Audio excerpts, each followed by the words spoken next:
मदारिस bill में कोई तरमीम कबूल नहीं, बात ना मानी गई तो फैसला ऐवान नहीं मैदान में होगा। सरवरा JUI मौलाना फजलुर रहमान का कौमी असम्बली में ऐलान। कहा, मदारिस रजिस्ट्रेशन में हुकूमत खुद सबसे बड़ी रुकावट है। बिल एक्ट बन चुका है तो गजट नोटिफिकेशन क्यों नहीं हो रहा। इस बिल को दोबारा ऐवान में लाकर तरमीम करना गैर आइनी होगा। सदर का दूसरा एतराज़ आइनी लिहाज से ठीक नहीं। सदर मुमलिकत को एक एतराज़ का हक हासिल है, दूसरे का नहीं। ये राज तो आज खुला कि हमारी कानून साजी IMF की मर्जी से हो रही है। हवाला दिया जा रहा है कि FATF नाराज हो जाएगा अगर हम आज़ाद नहीं दूसरे ममालिक के गुलाम हैं तो वाज़े कह दें, फिर हम जाने और वो। मौलाना फजलुर रहमान ने कहा, बानी PTI के हक में अमरीकी ऐवान करारदाद मंजूर करे तो आप जवाब में करारदाद लाते हैं। क्या पाकिस्तान के मामलात में मुदाखलत सिर्फ बानी PTI के मामलात से है? मुमलिकत इस ऐवान का इंटेग्रल पार्ट है, हिस्सा है आइन के आर्टिकल 50 के मुताबिक। जो भी कानून साजी होती है वो उस वक्त तक मुकम्मल नहीं होती जब तक उस कानून साजी पे सदर मुमलिकत के दस्तखत यानी कि उनकी असेंट, उनकी रज़ा शामिल नहीं होती। तो वो हुक्म नहीं देते। एक खूबसूरती है पार्लिमानी निज़ाम की, कानून साजी का इख्तियार और हक इस ऐवान के पास ही रहते हैं। वज़ीर आज़म को बिल पर कोई इबाहम नहीं, मौलाना के साथ फिर बैठने के लिए तैयार हैं। सदर की रज़ा शामिल हुए बगैर कानून साजी मुकम्मल नहीं होती। आइन कहता है सदर बिल वापस करें तो वो मुश्तरका इजलास में पेश किया जाए। वज़ीर कानून आज़म नज़ीर तारड़ का कौमी असम्बली के इजलास में इज़हार ख़याल। कहा, मदारिस बिल गुज़िश्ता हुकूमत का नामुकम्मल एजेंडा था। मौलाना फजलुर रहमान ने हमारा एहतराम का रिश्ता है। सेनेटर कौमी असम्बली से ये बिल पास हुआ।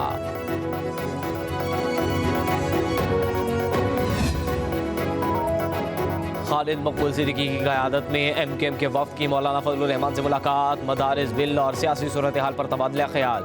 मुलाकात के बाद मीडिया से गुफ्तगू मौलाना फजलुर रहमान ने कहा, दीनी मदारिस से मुतल्लिक़ कानून साजी को ऐवान सदर ने उलझा दिया। कानून साजी का अमल मुकम्मल हो चुका, उसे तस्लीम किया जाए। किसी भी किस्म की तरमीम गज़ट नोटिफिकेशन के बाद भी हो सकती है। मामलात बगैर किसी तनाज़े के सुलझना चाहते हैं। खालिद मकबूल सिद्दीकी बोले, मौलाना के मौक़िफ़ को आज समझने की कोशिश की। उनके मौक़िफ़ को हुकूमत और दीगर जमातों तक ले जाएंगे। 26वीं तरमीम में जो तय हो चुका उस पर अमल दरामद होना चाहिए। इख्तलाफात के बावजूद बातचीत जारी रहनी चाहिए।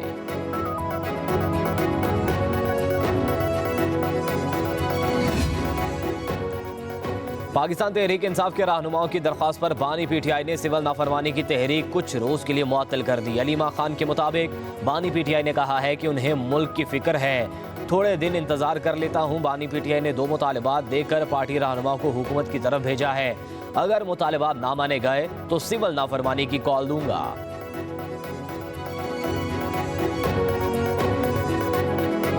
25 नवंबर की रात 7, 8, 9 बजे जब ये बात कही जा रही थी कि जी आप डी चौक की तरफ जाने की बजाय संगजानी पे जो है वो जाके अपना धरना दे दें, वहाँ पे आप जलसा करें, स्पीचेस करें, जो भी आपका प्रोग्राम है, और इस मकसद की इजाज़त के लिए जो है वो अडयाला जेल में एक्सेस भी दी गई, तो वो बात जो थी वो मुज़ाकरात के लिए ही थी, लेकिन वो बात जो है वो उसको नहीं तस्लीम किया गया।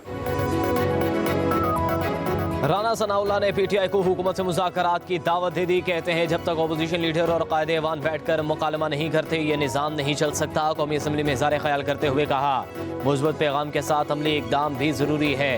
25 नवंबर को डी चौक की बजाय संगजानी की पेशकश और अडयाला जेल तक रसाई मुज़ाकरात के लिए आगे बढ़ने का एक ऑप्शन था। अगर संजीदा मुज़ाकरात के लिए स्पीकर ऑफिस आते हैं तो ख्वाजा आसिफ समेत हम सब साथ चलने के लिए तैयार हैं। जब बात आगे बढ़ेगी तो नतीजा भी ज़रूर निकलेगा। सियासी इस्तेहकाम के लिए कोई और ऑप्शन नहीं है।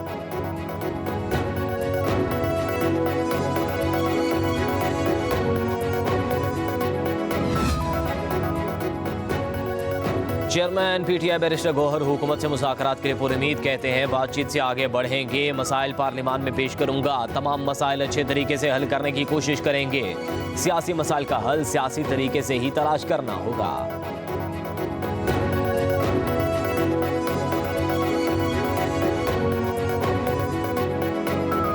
कोई भी मुज़ाकरात तब तक कामयाब हो ही नहीं सकते हैं जब तक सियासी कुव्वतें एक टेबल पे बैठ के वो TORs डिस्कस ही न करें और उन TORs को लेके फिर एस्टेब्लिशमेंट से भी बात करें कि ये हमारे TORs हैं, लेकिन पूरी कौम की नज़रें इस ऐवान की तरफ हैं।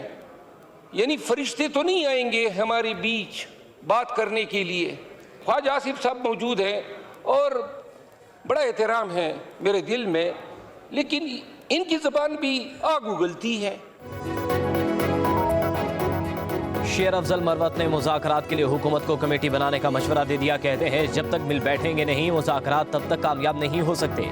कौमी असम्बली में बोले ख्वाजा आसिफ की ज़ुबान आग उगलती है। कौमी असम्बली का माहौल ऐसा होता है जैसे सोतने लड़ रही हों। तालिबान मेरे हल्के में भी कब्जा कर चुके हैं, मैं वहाँ नहीं जा सकता।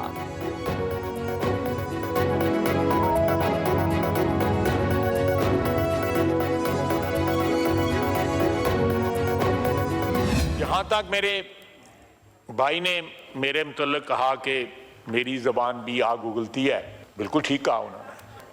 मेरी ज़बान में भी कोई शरीनी नहीं है। शरीनी जो है उधर उसी तरह आती है। ये सुभान अल्लाह कहेंगे, मैं भी सुभान अल्लाह कह दूंगा। ये कोई और को मनफी बात करेंगे तो उसका मनफी जवाब ही आएगा। ये चीज़ें मोहब्बत से और प्यार से बढ़ती हैं, धमकियों से नहीं बढ़ती। अगर इन चीज़ों को, इस स्पिरिट को बढ़ावा देना है तो मरवत की ज़बान बोलें, उसी ज़बान में आपको जो है रिस्पांस मिलेगा। किसी और लहजे में बात करेगा, उसमें तलखी होगी तो फिर तलखी जो है वो तलखी कोई दावत देती है। अपने अल्फाज में जहर घोलेंगे तो जवाब में मिठास कैसे आएगी। इस्लामाबाद में बार बार चढ़ाई की कॉल्स और धमकियों से मुज़ाकरात नहीं हो सकते। वज़ीर दिफा ख्वाजा आसिफ का पाकिस्तान तहरीक इंसाफ को दो टोक पैगाम। कहा हम बहुत सी तलखियों का बोझ उठाए हुए हैं, सिविल नाफरमानी की तलवार लटकाई हुई है। हमारी जंग से नुकसान कौम का हो रहा है। अपने इलाके के झगड़े हल ना करना हमारी नाकामी है।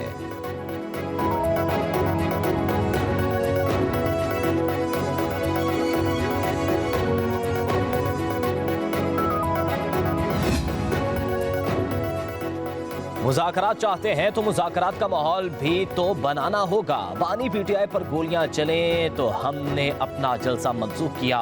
वफाकी वज़ीर इत्तलात अताउल्लाह तारड़ का कौमी असम्बली में ज़ार ख्याल। कहा नवाज शरीफ ने बनी गाला जाकर हल्के खोलने का मुतालबा तस्लीम किया। हमें चोर डाकू कहा जाता रहा, नवाज शरीफ ने हमें जवाब देने से रोका। दूसरी तरफ शादी और गमी तक का बाइकआउट करने का बयानिया बनाया गया। हमारी सब बातों को कमजोरी समझा गया।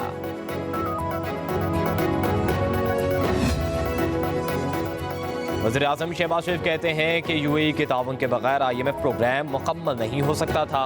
वज़ीर आज़म का मुत्तहिदा अरब अमारात के कौमी दिन के हवाले से तकरीब से खिताब। कहा मुत्तहिदा अरब अमारात ने पाकिस्तान के साथ हमेशा ताउन किया। पाकिस्तान में सेहत, तालीम और बुनियादी ढांचे की तरक्की में UAE ने अहम किरदार अदा किया। हम दो तरफा ताल्लुकात को मज़ीद वुसअत देने के ख्वाह हैं। तकरीब से सदर मुमलिकत आसिफ अली ज़रदारी का भी खिताब। बोले पाकिस्तान और मुत्तहिदा अरब अमारात के दरमियान तारीखी रिश्ता है। दोनों ममालिक के दरमियान दोस्ती मजबूत बनाने की अज़म का इरादा करते हैं।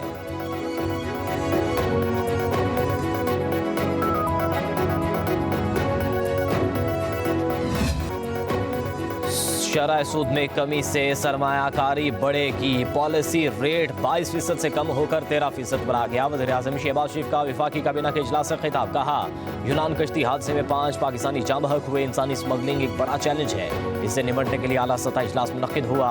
ऐसे वाक़यात से बेगुनाह जानें ज़ाया होती हैं। वफाकी काबीना के इजलास में ज़ाब्ता फौजदारी तरामीम की मुतफ़िक़ा तौर पर मंजूरी दी गई। मुजव्वज़ा तरामीम को पार्लियामेंट में बहस और कानून साज़ी के लिए पेश किया जाएगा।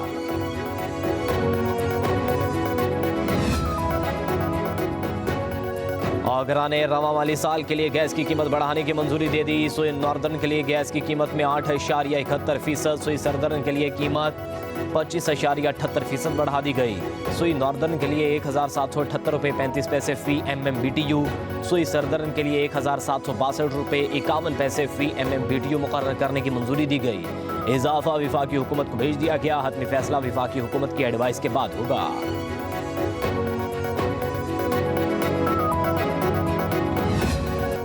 वज़ीर इत्तलात सिंध शर्जील इनाम मेमन कहते हैं धमकियों और गन पॉइंट पर मुज़ाकरात नहीं होते। बानी PTI दुश्मन ममालिक के इशारों पर चल रहे हैं। प्रेस कॉन्फ्रेंस करते हुए कहा वज़ीर आला अली बिन गंडापुर वफाक पर चढ़ाई की धमकियों के बजाय दहशत गर्दों से लड़ने की प्लानिंग करें।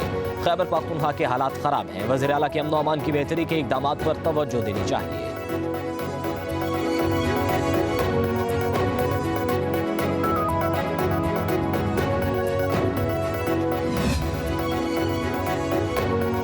वज़ीर इत्तलात अज़मा बुखारी कहती हैं कि वज़ीर आला पंजाब को चीन में हेड ऑफ स्टेट का प्रोटोकॉल मिलने पर तहरीक इंसाफ वाले तिल मिला रहे हैं। ये लोग जिन लोगों के साथ तस्वीरें खिंचवा कर खुश होते थे वो इन मुलाकातों में इंटरप्रेटर थे।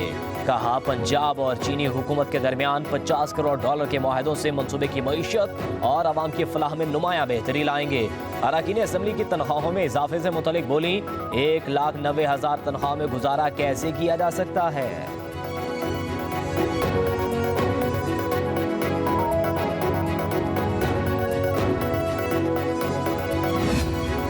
पंजाब हुकूमत ने स्कूलों में मौसम सरमा की लंबी छुट्टियों का ऐलान कर दिया। सरकारी और निजी स्कूल 20 दिसंबर से 12 जनवरी तक बंद रहेंगे।